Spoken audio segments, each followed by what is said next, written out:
Hello viewers, দেখেন এই মানুষটি কিন্তু ট্রাক্টর দিয়ে তার জমিতে কিন্তু হাল বইতেছে।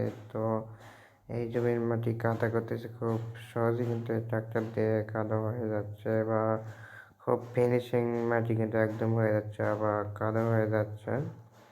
দেখেন জমি হওয়ার কারণ হলো কি, যে জমিতে ধান লাগবে আর হচ্ছে ওয়া লাগবে।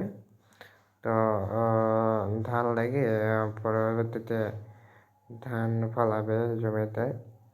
দেখেন খুব সহজে আর কি স্পিডে হাল বইতেছে ট্রাক্টর দিয়ে।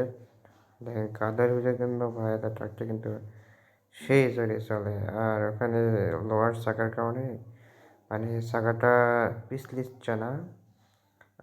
দেখেন কি কি জোরে চালাইতেছে, দেখেন এত জোরে কিন্তু রাস্তাতেও কিন্তু চালায় না, কিন্তু এখানে ফুল স্পিডে কিন্তু চালাচ্ছে। দেখেন লোকটি কিন্তু খুব সহজেই কিন্তু ড্রাইভিং করছে, কোনো সমস্যা হচ্ছে না। দেখেন পেছন দিকে নিচ্ছে, পেয়ের কোনাকানি তো সমান করতে হবে, এই কারণে কোনার দিকে নিয়ে নাও তো যাইতেছে। হাল কিন্তু সুন্দরই হচ্ছে। দেখেন জমির মাটিও ভালো আছে, আবার পাইয়ে দিচ্ছে। দেখেন